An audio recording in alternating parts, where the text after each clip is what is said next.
So Sony just announced its new Spartacus program, or their new PlayStation Plus that's a competitor to Game Pass.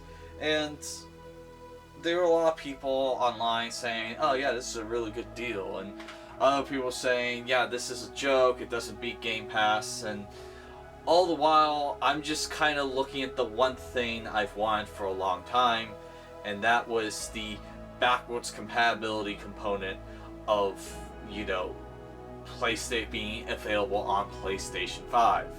And, there were teases and rumors that while it's not available at launch, you might see some type of backwards compatibility down the road in the future.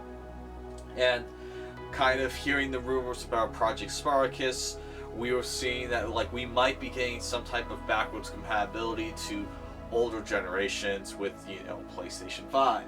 And now that they've announced it, yeah, there is some type of backwards compatibility, but it hasn't really been elaborated on, and quite frankly, this whole scenario is extremely disappointing to me.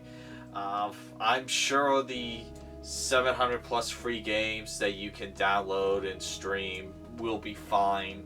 I'm not really going to be comparing Game Pass with this new PlayStation Plus Essential, Extra, and Premium.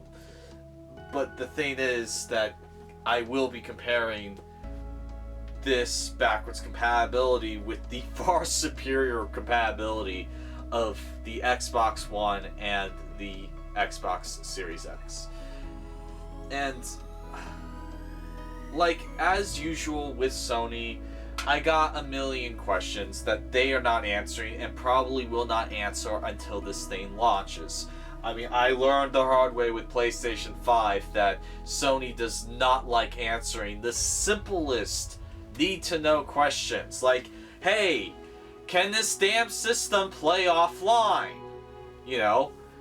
Wasn't until 2 weeks before the system came out I finally got an answer to that. And so Sony does not like talking about the products they are releasing. They don't like talking about crucial need-to-know information. And so, one of the big questions I had with their backwards compatibility with the premium tier was, are people going to be able to purchase PS1, PS2, and PSP games separately without buying the subscription? And unfortunately, according to Lance McDonald, that's a big fat no. This is a tweet from Lance McDonald on March 29th, and it is as follows. I can't get over Sony announcing that they have a PS1 and PS2 emulator up and running on PlayStation 4 and PlayStation 5 hardware, but they're locking both behind a subscription fee and won't let you play discs you already own. Also, they still can't get PS3 emulation on the PS5. And then weird emoji face. End quote. So, automatically, this sounds terrible to me. So, you can't use either of the emulators unless you're buying the premium subscription. That is the most anti-consumer move I have seen an electronics company do in a very long time. And I know some people are immediately thinking, well, come on, they put all the work in it, they need to make some money off it. You can make money off an emulator without forcing it behind a paywall with a subscription fee. I'll get more into that in a little bit. But another question I have is, will already purchased digital PS1, PS2, and PSP games be playable on the PS5 and PS4 now? Probably not. They should. I mean, case in point, on the PlayStation 3 store, you can get Silent Hill for $5 digitally on the PlayStation 3 store. And let's say they make Silent Hill available on PS5 and PS4. If I already bought it on the PlayStation 3 digital storefront, I should be able to have access to that on my PS5. That would be the simple logic, but it seems like Sony is doing nothing but bad decision after bad decision with this. And here's another good question that they have not answered, or probably won't answer until day one of launch of this new subscription service. Will the classic PS1, PS2, and PSP games be updated to run in better resolutions and have trophy support and controller improvements? I would be surprised if we hear anything on that until the day of launch. These are crucial need-to-know questions that we have not been informed on.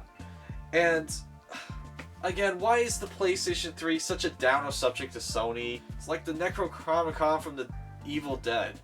I mean, like, they don't like talking about PS3. It's always like a, oh no. And for crying out loud, Tony Stark managed to make this work in a cave with a box of scraps. I mean, they're literally heavy-set men in their parents' basements and kids living in their parents' basements who have gotten PS3 emulators to work on PCs that aren't even that advanced. Like, seriously, Sony, you're being upstaged by a bunch of geeky kids. Okay? Like, seriously. You're looking bad right now. Like, oh, don't worry, you can stream PS3 games. Like, yeah, we could already do a shitty job streaming PS3 games on PlayStation Now. So basically, you're just saying you're getting PlayStation Now again. There's, like, nothing new with PlayStation 3. And, like, seriously, there are people on YouTube that have pointed out that the PS5 is so freaking advanced that it could kill a PS3 emulator in its sleep with its eyes closed. And yet, Sony says, oh, the architecture's too complicated to work on. It's like, yeah, there was a time it was, not anymore. I mean, kids in their basements have beaten the architecture on PS3, and they are making working emulators on their not even brand new PCs playing PS3 games. Okay, they are literally taking money away from you, and you have a chance of getting that money back, and you're just doing the least amount of effort humanly possible with PS3. And some of you are probably thinking, I'm being too demanding. I mean, I'm just expecting Sony to give me everything on a silver plate for free. But here's the thing. Microsoft already made an incredible backwards compatibility component on their Xbox One and Xbox Series X. Okay? I mean, it's one of the reasons why I got an Xbox One. Yeah, there was a couple of exclusives, like 5 exclusives on the Xbox One that they released. Like, yeah, I'd like to play that. But the main thing was I wanted to play all of my old classic Xbox and 360 games on Xbox One because they made them look better. They made it so that instead of playing in a little square 480 by whatever P box, you could actually play it at 900p and widescreen formats with classic Xbox games and Xbox 360 games, although those already could play in a widescreen format on a 360 system, but still, being able to play these games with a sharper resolution, better anti-aliasing. I mean, like, just, there's not night and day differences in the improvements, but they are substantial enough that you're going to have one of the cleanest experiences playing that game on the newer system. And they're also optimized for the controls and whatnot. And a lot of people think, well, yeah, Microsoft just wasted money just trying to get good back. No, Microsoft has made an incredible fortune on their backwards compatibility because while I may have a whole bunch of physical games on classic Xbox and Xbox 360, most of the money I have spent on the Xbox Marketplace has not been on Xbox One games. It has been on Xbox Classic and Xbox 360 games on the Marketplace to play backwards compatible on my Xbox One. That is what I've spent most of my money on in the Xbox Marketplace, is backwards compatible games. They have made a pretty penny off of me. Games that, yeah, I could have found a physical copy of Black and popped it in and gotten that copy for free, which I did because I have black. But for people who don't, they can buy black for $10 on the marketplace, or maybe a little bit more. The prices vary. Some games are $30 now, but they also have sales. Some games are just $10, and so literally about 90 to 95% of all the games in a backwards compatible program are purchasable on their marketplace. So to say that Sony won't see any profits from making backwards compatibility work on a PS5 is asinine and stupid. Sony can make a shit ton of money if they were to do the same backwards compatibility program that Microsoft has done. Now, look, I get that Microsoft's backwards compatibility isn't perfect. It has a weird save system where you can save offline, but they would prefer you save online, and it's like a temporary save until you get online next time. Like, that's weird. I would have done that differently. And then it's not the entire library of Xbox Classic and 360 games. Case in point, only 63 classic Xbox games are backwards compatible on Xbox One and Series X. And then only about 632 360 games are backwards compatible on the Series S or Series X, S, and Xbox One out of 2,154 360 games. So these are very small curated collections, but again, you're getting a very fine collection of curated games with improvements. So yeah, it sucks that I can't play Matrix Path of Neo on an Xbox One, or I can't play Second Sight or Psyops, but I can play Black in its best resolution on Xbox One. And so ultimately, if Sony was to just take some of their biggest games that they have yet to bring over to current gens and just make them backwards compatible with some slight improvements, better resolution, that would solve a lot of problems. And it doesn't even need to be that big of a collection. Just around 50 to 60 games would probably be enough. Crucial games like Metal Gear Solid 4, which to this day is only playable on a PlayStation freaking 3. Like, why is that? That is so stupid. And then the Killzone trilogy, the original Killzone trilogy, only on PlayStation 3. Maybe the first one you can play on PS2. Resistance trilogy, exclusive to PS3.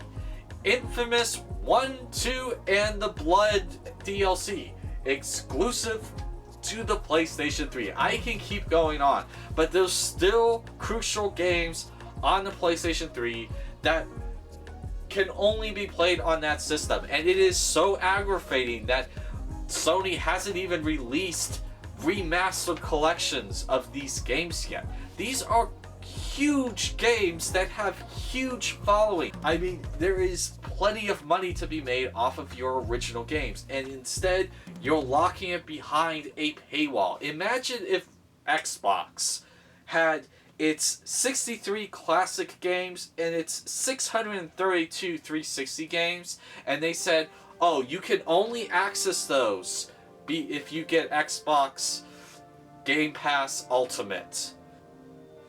Like, that would be one of the biggest dick anti-consumer moves they could possibly do. And yet Sony is doing it, and people are just like, bravo, bravo, bravo. No, this is so anti-consumer. This is one of the shittiest moves I have seen Sony do since 2020. Since 2021, when they just were selling dev kits to FIDA developers, and then 3 months later they said, yeah, we're ending all production, or we're ending all releases of FIDA games this summer. So you sold them useless equipment to these small developer companies that were trying to build something on one of your portable systems and you decide to screw them over. No heads up like, hey, you shouldn't buy this because we're shutting this down this summer. No, you sold them super expensive equipment and then just without letting them know, yeah, we're shutting down the system. And so they can't release content on the system they were trying to develop for because you just screwed them over. And they haven't really answered for that. I mean, good gosh, Sony, are you trying to make people hate you? Seriously. And so, I mean, look, I get it. The PS5 doesn't read CDs, okay? I get that when this first came out, they said, yeah, this isn't going to be able to read CDs because no one uses CDs that much anymore. So, look, I get it. PS1 games are going to be kind of hard because this doesn't read CDs. I don't know if you can fix that with software or not, so I get that. I also get that you can't cram a PSP game into a PS5, okay? I'm not that big of an idiot, although I've been seeing people on Twitter say, oh, what an idiot, you expect them to put a PSP game into a PS5 system. No, you fucking idiot. No one is expecting them to do that. When people are asking for disc backwards compatibility, they're talking about PS1, PS2, and the big one, PS3. Okay? No one in their right mind expects a PlayStation Portable game to fit into the disc drive of a PS5. Okay? So, look, no one's expecting that. But, I mean, come on, PS2 and PS3 games. At this point, I should be able to pop one in to the system and enjoy a updated digital version that is available on the PlayStation Store, okay? I know that sounds like asking too much, but Microsoft is doing this. They're doing this and they are making Sony look bad. You could get an expensive PS5 and play only 2 generations of games, or you could get an Xbox Series X and play 4 generations of games. Which one sounds more appealing for the same exact price?